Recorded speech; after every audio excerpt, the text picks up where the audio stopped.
Ettevõte.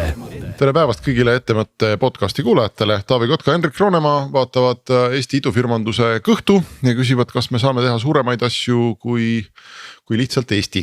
Ja täna on meil külas inimene, kes teeb suuremaid asju kui Eesti ja on seda juba tükk aega teinud ja ühendab teadust ja idufirmandust ning üsna edukalt. Ja see inimene on Tõnu Eesko. Tere Tõnu.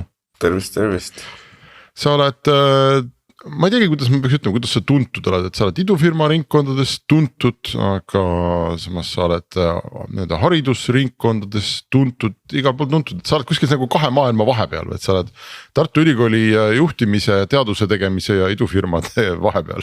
Ma ise tutvustangi ennast, et on see Jack of all trades, master of none, et nii-öelda need põhi nii-öelda tänased valdkonnad võib ongi see, et on ju siis Tartu Ülikoolis arendusprorektor on ju kogu ettevõtlusinnovatsioon, arendused, pikaaegselt geenivaramut juhtinud ja seal või juhtimisse panustanud ja seal teadust teinud ja nüüd siis ka peaaegu 10 aastat startup'e mederdanud, ise äriingel olnud, LP olnud ja nüüd ka tegelikult tegev venture partnerina siis specialist VC juures ja Tartu Ülikooli investeerimisettevõttes Unitrata Venture.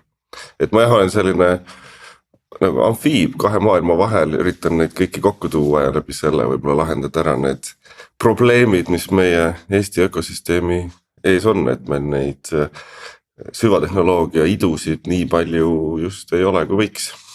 Mis on kõige kõvem idufirma, mille väljakasvamist teadusest sa oled näinud? Või võib-olla isegi juures olnud kättpidi sikutanud teda teadusest ärisse?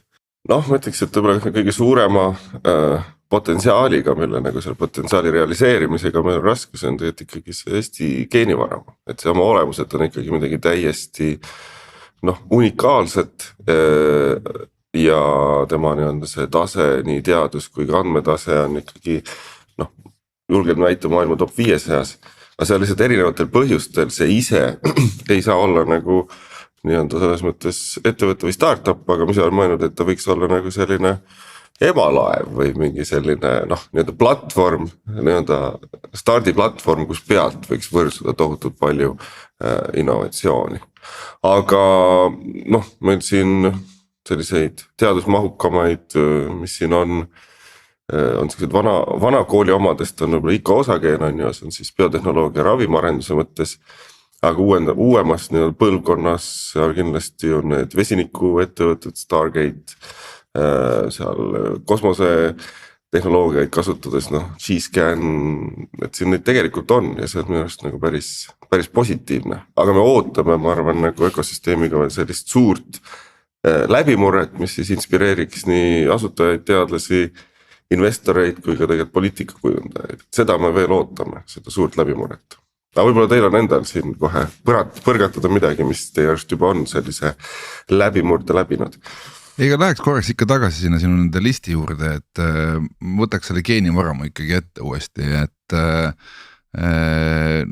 mõni kuulajad on tõenäoliselt pole sündingi siis, kui geenivaramu sündis, et aga mina mäletan, et mina seal kuidagi näppupidi kohe kõrval mingil hetkel olin sees, sellest on möödas tänaseks, ma arvan, 24 aastat, kui mitte 25 juba.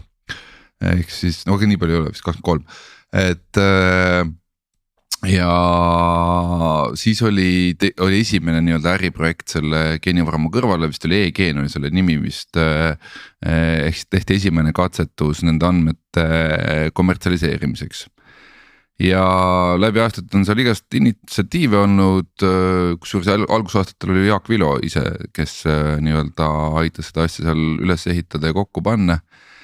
Ja ka praegu vist käib ju, ma ei tea, kas 4. või 5. round juba otsitakse seda võimalust, kuidas selle geeni asjadega raha teha.